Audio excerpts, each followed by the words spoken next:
আপনারা দেখছেন দেশনায়ক তারেক রহমান, উনি একটি নতুন বাংলাদেশ গড়ার জন্য বাংলাদেশের ভবিষ্যতে যদি একটি সুষ্ঠু ভোটের আয়োজন যখন হবে, যখন বিএনপি সরকার গঠন করার সুযোগ পাবে, তখন বিএনপি বাংলাদেশের জনগণের জন্য, বাংলাদেশের নতুন প্রজন্মের জন্য, বাংলাদেশের ভবিষ্যৎ প্রজন্মের জন্য বিএনপি কি কি কাজ করবে সেই ৩১ দফা সারা বাংলাদেশের রাজবাড়ি সহ আমরা ছড়িয়ে দিচ্ছি না?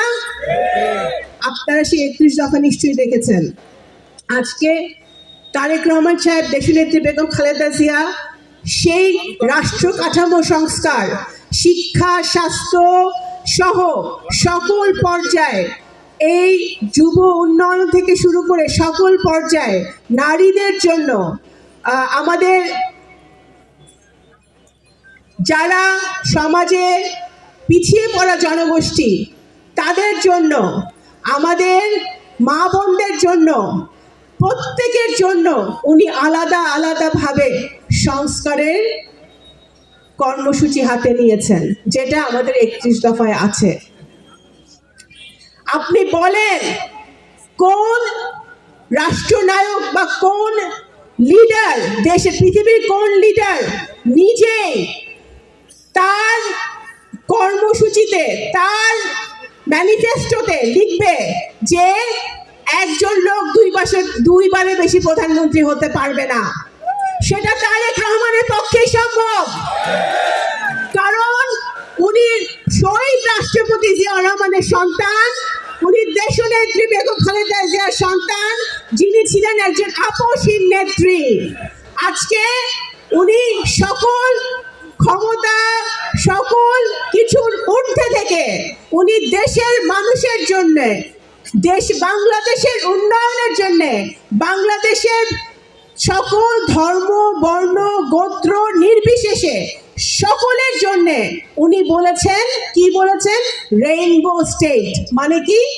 এমন একটি দেশ আমরা গঠন করব যেখানে সকল ধর্ম, বর্ণ, গোত্র, দলের লোকজন সবাই সম অধিকার নিয়ে বাঁচবে, সম অধিকার নিয়ে তারা বাংলাদেশের সকল প্রকার উন্নয়নের সুযোগ সুবিধা তারা পাবে। সেই বাংলাদেশের স্বপ্ন তারেক রহমান আমাদেরকে দেখিয়েছেন। ইনশাল্লাহ হাসিনা যে ধ্বংসস্তূপে বাংলাদেশকে রেখে গেছে, সেই ধ্বংসস্তূপ থেকে আবারও বাংলাদেশকে একটি উন্নয়নশীল দেশে পরিণত করার জন্য, অর্থনীতিকে আরো চরম উচ্চ পর্যায়ে নিয়ে যাওয়ার জন্য তারেক রহমানের প্রণীত এই ৩১ দফার আর বিকল্প নেই। আজকে আমাদের সেটা অনুধাবন করতে হবে। আমরা সবাই এমপি মন্ত্রী হইতে চাই, ভালো কথা, কিন্তু আমাদের দল এখনো সরকারে যায় নাই। সরকারে আছে একটি অন্তর্বর্তীকালীন সরকার।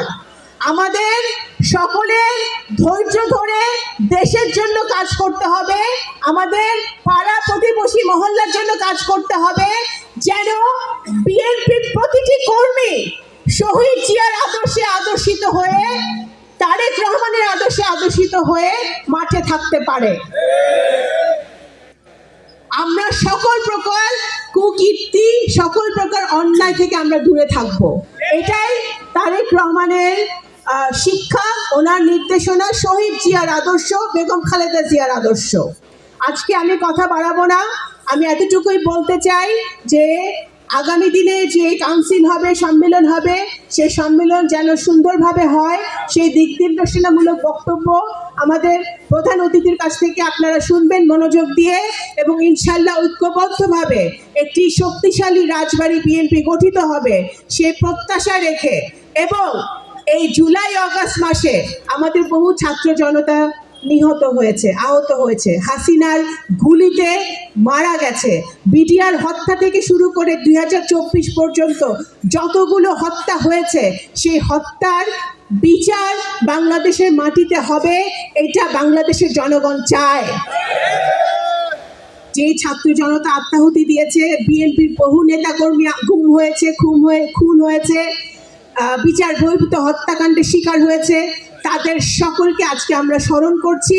আজকে নতুন বাংলাদেশ গড়ার সময় যেন এই প্রত্যেকটি অন্যায়ের বিচার, খুনের বিচার, গুমের বিচার বাংলাদেশের মাটিতে যারা করেছে তাদের বিচার যেন হয়, সেই আকাঙ্ক্ষা রেখে আমি আমার বক্তব্য শেষ করছি।